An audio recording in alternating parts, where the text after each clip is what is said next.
विवेचना में आज कहानी सियाचिन की, जहां लड़ना तो दूर, खड़े होना भी दूभर काम है।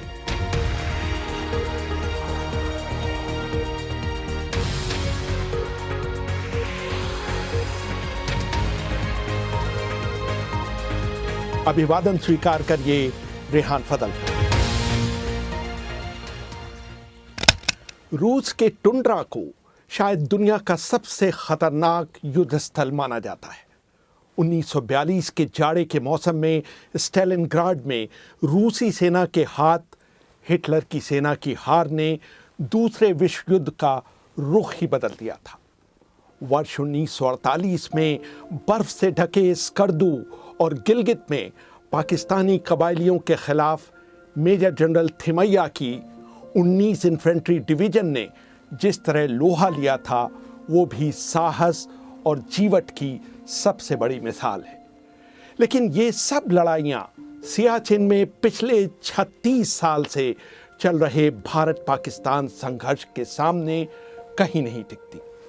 ये वो इलाका है जहां लड़ना तो दूर, एक सांस लेना भी बहुत बड़ा कारनामा है।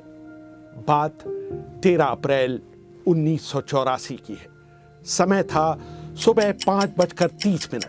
कैप्टन संजय कुलकर्णी और उनके साथी सैनिक को लिए हुए चीता हेलीकॉप्टर ने बेस कैंप से उड़ान भरी। उसके पीछे 2 हेलीकॉप्टर और उड़े।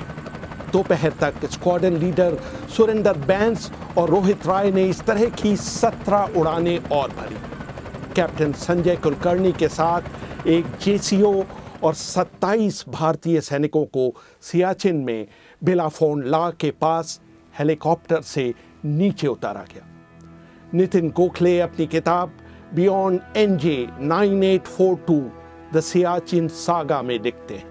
लेफ्टिनेंट जनरल के पद से रिटायर हुए संजय कुलकर्णी ने मुझे बताया था कि सुबह 6 बजे सतह से कुछ फीट ऊपर मंडराते 2 हेलीकॉप्टर से हम में से 4 लोग नीचे कूदे थे। मुझे याद है कि मैंने नीचे फैली हुई बर्फ की गहराई और मजबूती मापने के लिए पहले 25 किलो वजन की आटे की एक बोरी नीचे गिराई थी। इससे हमें अंदाजा हो गया था कि वहां फैली बर्फ काफी सख्त है। वहां कूदने के बाद हमने वहां एक तरह का हेलीपैड सा बना दिया था, ताकि हमारे बाद वहां दूसरे हेलीकॉप्टर सिर्फ आधे मिनट के लिए लैंड कर पाएं और फिर दूसरी खेप पर चले जाएं।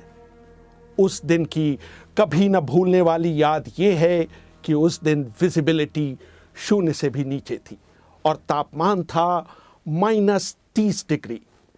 बिलाफोन ला में हेलीकॉप्टर से उतारे जाने के 3 घंटे के भीतर रेडियो ऑपरेटर मंडल अत्यधिक ऊंचाई पर होने वाली बीमारी हेप के शिकार हो गए थे।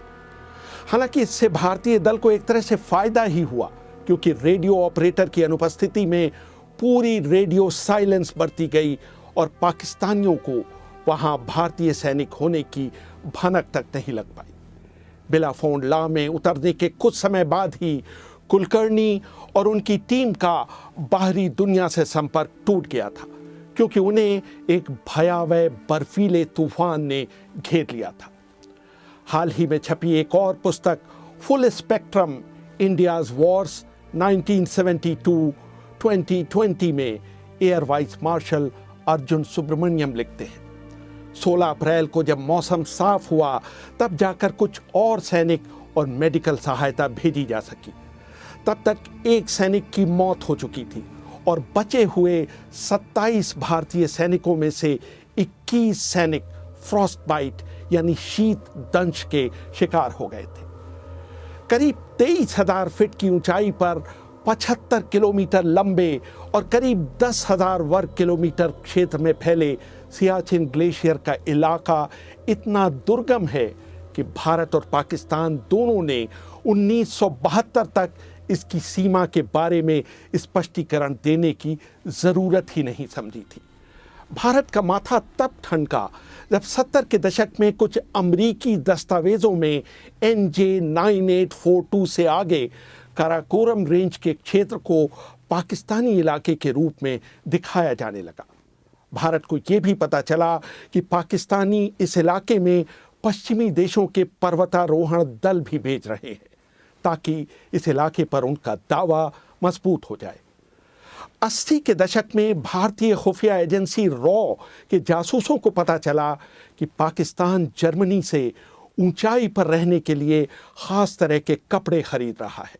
रॉ के प्रमुख रहे विक्रम सूद उस जमाने में श्रीनगर में तैनात थे। उन्होंने खुद 15 कोर के बादामी बाग मुख्यालय में जाकर वहां के कमांडर लेफ्टिनेंट जनरल पीएन हून को पाकिस्तान की ताज़ा गतिविधियों से अवगत कराया था। उनका ये मानना था कि पाकिस्तानी ये कपड़े पिकनिक करने के लिए नहीं खरीद रहे हैं।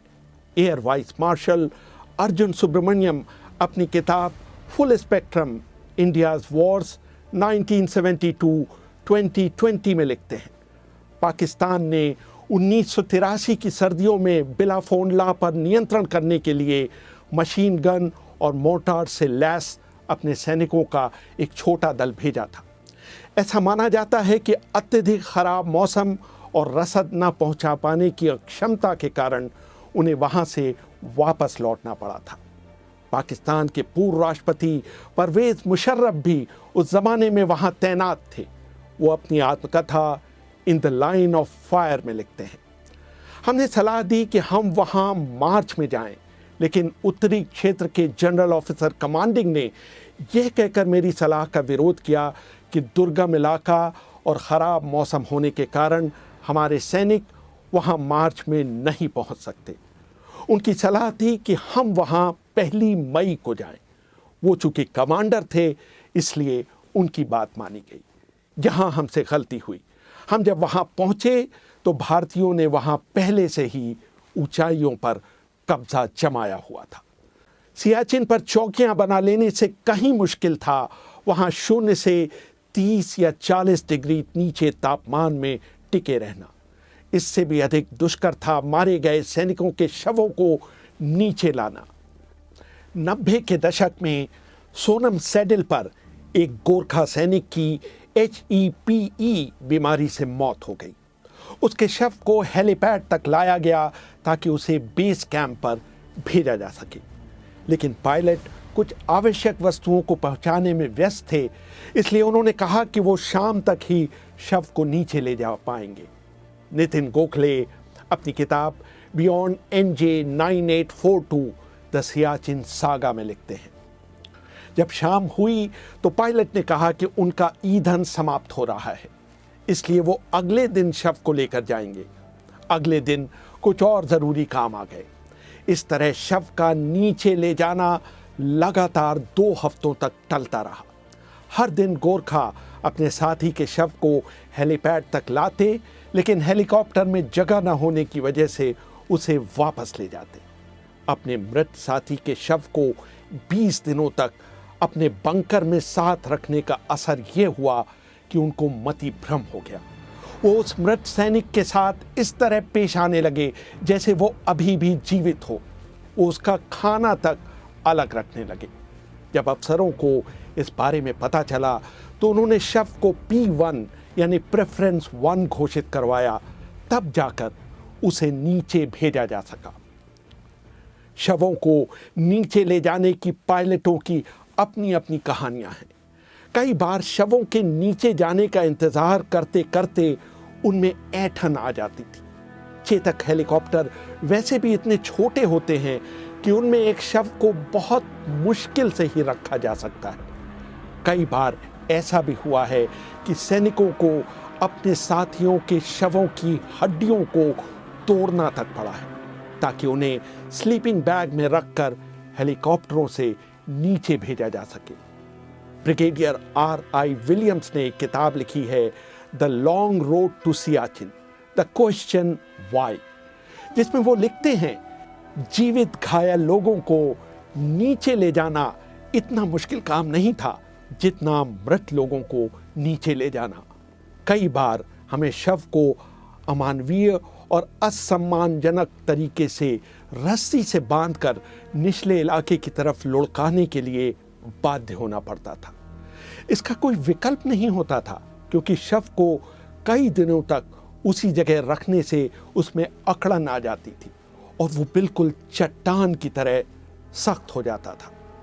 लेफ्टिनेंट कर्नल सागर पटवर्धन अपनी यूनिट 6 जाट के साथ 1993-94 में सियाचिन ग्लेशियर पर तैनात थे। एक बार जब वो लघु शंका के लिए अपने टेंट से बाहर निकले तो वो ताज़ी पड़ी बर्फ में कमर तक धंसते चले गए। पटवर्धन बताते हैं, जब मैंने उस बर्फ के ढेर से निकलने की कोशिश की तो मेरा ढीला बंधा हुआ जूता एक छेद में फंस गया। जब मैंने बहुत मुश्किल से अपना पैर उस जूते में डाला तो वो बर्फ से भर चुका था। हालांकि मैं अपने तंबू से सिर्फ 10 मीटर दूर था, लेकिन चिल्लाने का कोई फायदा नहीं था क्योंकि हवा इतनी तेजी से चल रही थी कि मेरी आवाज वहां तक पहुंच ही नहीं सकती थी। बहरहाल किसी तरह मैंने अपने फंसे हुए पैर को निकाला और गिरते पड़ते तंबू तक पहुंचकर मदद के लिए गुहार लगाई। मुझे तुरंत स्लीपिंग बैग में लिटाया गया और मुझे गर्म करने की कोशिश शुरू हो गई। पहली प्राथमिकता थी मेरे पैर को बचाना, जो कि बर्फ के संपर्क में आ चुका था। मेरे साथियों ने स्टोव जलाकर बर्फ पिघलानी शुरू कर दी। मैंने अपने गीले मोजे उतारे और तेजी से अपने पैर मलने लगा। 3 घंटे बाद कहीं मैं दोबारा सामान्य हो सका। सियाचिन में तैनात 2 बिहार टुकड़ी के हवलदार राजीव कुमार ने नितिन गोखले को बताया कि वहां सबसे बड़ी मुसीबत है खाना बनाना।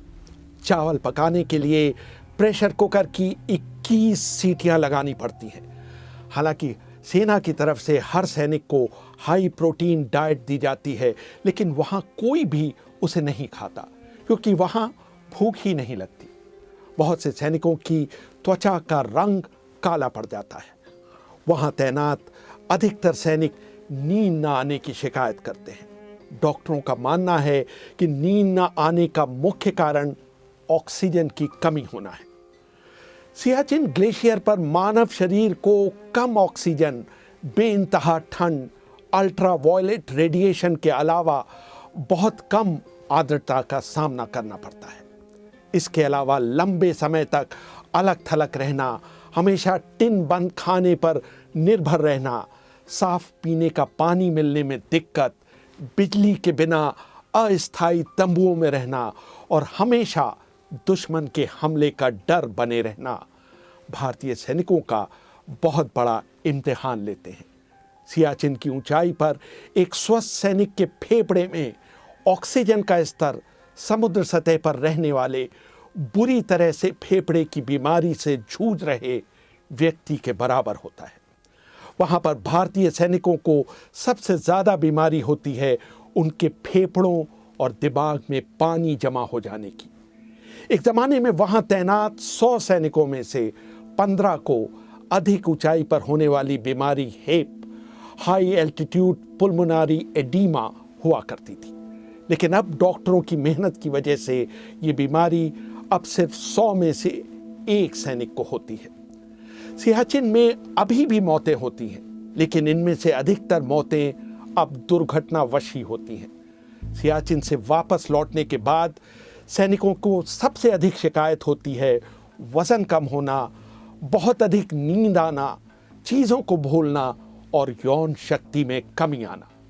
एक अनुमान के अनुसार भारत सरकार दुनिया के सबसे ऊंचे युद्ध क्षेत्र सियाचिन के मोर्चे पर रोज 6 करोड़ यानी हर साल 2190 करोड़ रुपए खर्च करती है। वहां पर भारत और पाकिस्तान दोनों ने अपने करीब 5000 सैनिक तैनात कर रखे हैं। भारत ने इन सैनिकों के लिए विशेष कपड़ों और पर्वतारोही उपकरणों के लिए अब तक 7500 करोड़ रुपए खर्च किए हैं। सियाचिन की तैनाती के दौरान हर सैनिक को दिए जाने वाली किट का मूल्य औसतन 1 लाख रुपए होता है। उसमें से 28,000 रुपए खास कपड़ों, 23,000 रुपए विशेष स्लीपिंग बैग, 14,000 रुपए दस्तानों और 12,500 रुपए जूतों के एक जोड़े पर खर्च होते हैं। 1984 से लेकर अब तक करीब 869 भारतीय सैनिक सियाचिन में अपने प्राणों की आहुति दे चुके हैं, जो कि कारगिल युद्ध में मारे गए सैनिकों की संख्या से कहीं अधिक है।